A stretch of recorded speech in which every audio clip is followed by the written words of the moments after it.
La historia es testigo de los tiempos, luz de la verdad, vida de la memoria, maestra de la vida y mensajera de la antigüedad. Así definía Marco Tulio Cicerón en el siglo I a.C. a lo que él consideraba como historia. Hoy, en Encuentros con la Historia, vamos a tratar de responder, de aportar pistas para contestar esa gran pregunta que se nos plantea a lo largo y ancho de la historia de la humanidad. ¿Qué es la historia? Ciertamente, todos los historiadores concuerdan en que Heródoto de Halicarnaso es considerado el padre de la historia y es quien le va a dar significado al término historia, ya que el término procede de raíz griega y el mismo significa indagación, investigación, averiguación. De sus viajes por el mundo conocido en el siglo V a.C., Heródoto extrajo sus fuentes de información y sus datos. Algunas veces Heródoto recoge aquello que con sus propios ojos ha visto, otras veces lo que le han contado, y muchas otras el resultado de sus pesquisas y de sus indagaciones, para luego contrastar y llegar a una conclusión en base a todas esas fuentes de información que maneja. Mi deber, dice Heródoto en su obra magna titulada Los 9 libros de la historia, mi deber es informar de todo lo que se dice, pero no estoy obligado a creerlo todo igualmente. En definitiva, Heródoto fue un gran narrador, un gran compilador de datos de índole etnográfica y de índole geográfica, ya que Heródoto recorrió gran parte del mundo conocido en ese siglo V a.C. El propio Heródoto anuncia que su cometido es narrar los sucesos y hazañas de los hombres, más concreto, la guerra que él está presenciando entre bárbaros y griegos, más concretamente las guerras médicas entre los persas, a los cuales se llama bárbaros, y los griegos. El núcleo central del relato es la narración de este episodio en particular que ya hemos mencionado. Aquellas guerras justamente que enfrentaron a griegos y persas. Heródoto junta así las dotes, por un lado, de un gran historiador e investigador y por otro lado, de un gran narrador. Antes que Heródoto, un siglo más atrás del siglo en el cual él vivió y desarrolló sus pesquisas, indagaciones y averiguaciones, encontramos a otros personajes como por ejemplo Hecateo de Mileto, perteneciente a lo que se ha llamado posteriormente los logógrafos. Los logógrafos eran justamente los que narraban cosas por medio de la palabra y utilizaban la prosa escrita para hacerlo. También lo que narraban tenía que ver con sus viajes en ese mundo antiguo. Particularmente, Hecateo de Mileto dejó para la posteridad como fuente de conocimiento de su época una obra titulada La genealogía, en donde textualmente Hecateo nos dice que escribe sobre lo que él considera verdadero de las cosas que los griegos dicen. Es decir, pone como elemento fundamental su razón para evaluar si lo que dicen los griegos es verdad o no. Del mismo tiempo que Heródoto, del siglo V a.C., y que murió a inicios del siglo IV a.C., es Tucídides. Tucídides, de origen ateniense, también es considerado como un gran historiador griego. Fue estratega ateniense, ocupó una de las principales magistraturas de la polis de Atenas en el año 424 a.C. Se interesó muchísimo por un episodio que él estaba viviendo particularmente como actor político, que fueron las guerras del Peloponeso, aquellas guerras que enfrentaron a espartanos y atenienses a fines del siglo V a.C. Tucídides basa su narración en los acontecimientos sin hacer intervenir a los dioses. Señalemos esta diferencia como fundamental. Si nosotros vamos a las antiguas guerras que enfrentaron a los griegos con otros pueblos, como por ejemplo la guerra que se da entre griegos y troyanos, que está señalada en aquel viejo poema homérico titulado La Ilíada, ahí las causas de las guerras son interpretadas a través de los dioses, a causa de las pasiones de los dioses griegos, ¿no? Pasiones como son el amor, el odio, la ira, la venganza. En el caso de Tucídides, quedan totalmente desterrados los dioses de las explicaciones causales de la guerra del Peloponeso. Ya no explicamos a la guerra por intervención de los dioses, sino que la guerra tiene causas puramente humanas y estas causas tienen que ver con las motivaciones personales de los políticos, con las ambiciones y con los temores humanos. Podríamos seguir mencionando una serie de historiadores griegos, como por ejemplo Polibio, quien vivió mucho tiempo después que Heródoto y que Tucídides. Polibio vivió en el siglo I antes de Cristo y no vivió en Grecia, sino que vivió en Roma. Acompañó a uno de los grandes personajes de la historia de Roma, que fue Escipión, en los sitios de Cartago. Viajó por la Galia, viajó por Hispania, viajó por África y escribe su Historia Pragmática, en la cual intenta explicar con factores únicamente humanos el predominio del poderío político y militar de Roma sobre el mundo griego. Destierra definitivamente a los dioses como elemento de explicación sobre los hechos humanos. Al seguir avanzando por el tiempo, nos vamos a encontrar con otros autores y políticos importantes e influyentes en la historia de la República Romana, como por ejemplo Julio César, quien escribió y dejó como fuente histórica para la posteridad su comentario sobre las Galias, guerras en las cuales él participó en primera persona. Otros autores latinos que fueron importantes en la construcción de una idea de historia distinta fueron Salustio, Tito Livio, y si nos adelantamos mucho más en el tiempo, vamos a ver la aparición, sobre todo en el siglo I de la era cristiana, de las famosas biografías llevadas adelante por un autor de origen griego como fue Plutarco y por otro autor de origen latino como fue Suetonio. Lo que hemos hecho hasta ahora simplemente es mencionar los principales aspectos de la historiografía antigua, los principales autores, pero sobre todo centrarnos en quién es considerado como el padre de la historia en el siglo V a.C., que fue Heródoto de Halicarnaso.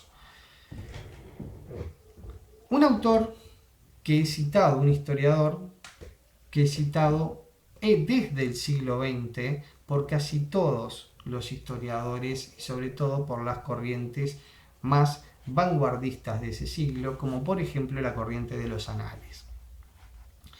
Heródoto, nos dice Marbloch, citándolo en su ya clásico libro Introducción a la Historia, que es mal traducido al español, ya que el libro se titula Apología por la Historia y el oficio del historiador. Heródoto expone aquí el resultado de sus búsquedas para que las cosas hechas por los hombres no se olviden con el tiempo. Con esta cita comienza Marbloch parte de su libro Introducción a la Historia. Subrayamos especialmente esto último, para que las cosas hechas por los hombres no se olviden en el tiempo. Los hombres en plural. Entonces, esto nos lleva a conceptualizar a la historia como una ciencia social cuyo objeto de estudio no es el pasado, sino que son los hombres que vivieron en el pasado. El hombre es el sujeto de la historia en la medida en que junto con otros hombres articula y forma grupos sociales en una sociedad. Marc Bloch, que es un autor en el cual vamos a profundizar, y el cometido hoy es justamente profundizar en este último historiador de origen francés, nos señala en la obra ya citada un concepto fundamental y clave. La incomprensión del presente, nos dice Marc Bloch, nace fatalmente de la ignorancia del pasado. Pero no es quizás menos vano esforzarse en comprender el pasado si no se sabe nada del presente. Lo que nos está señalando justamente Marc Bloch con esta frase es la importancia de la historia para el presente y la vinculación entre el pasado y el presente de los hombres. Es imposible que nosotros entendamos el día de hoy, que entendamos los conflictos actuales, como por ejemplo el conflicto que se ha dado en Ucrania, sin ir al pasado, ¿sí?, de la historia ucraniana, para poder comprenderlo mejor. Es imposible hoy entender el mundo en el cual estamos viviendo sin ir al pasado y más próximamente a la historia del siglo XX, que ha marcado y ha señalado el comienzo de gran parte de los conflictos que hoy estamos viviendo, entre ellos la aparición del Estado Islámico. Marc Bloch, vamos a profundizar en esta figura, fue uno de los historiadores más importantes del siglo XX, precursores de un enfoque integral de la ciencia histórica, en el cual se busca justamente integrar otras ciencias sociales como la economía, la sociología y la política. Entonces la historia pasa a ser un conocimiento, un saber en vinculación con otros saberes y no simplemente un saber individual. Fundador junto a su amigo y colega Lucien Febvre de los Anales de Historia Económica y Social en el año 1929, especialista en la historia medieval, trabajó en la Universidad de Estrasburgo, trabajó en la Universidad de la Sorbona y luego de la ocupación alemana en Francia, por adherirse a la resistencia, es tomado prisionero por los alemanes, detenido y ejecutado en el año 1944. En junio de 1944, cuando contaba con tan solo 58 años. ¿Qué es lo importante de estos episodios que estamos relatando sobre la vida personal de Marc Bloch? Desde la prisión en la cual él se encuentra, escribe una de las obras más emotivas en la cual aborda el concepto de historia, en la cual él reflexiona sobre lo que ha sido la historia en su vida como investigador. Nos dice cosas muy interesantes en esa obra.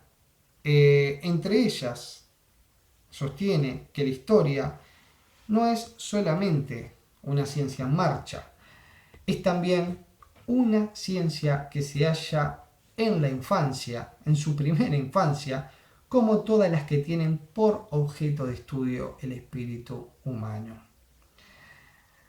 Viaja bajo la forma embrionaria del relato, de la narración, pero muy joven como empresa razonada de análisis.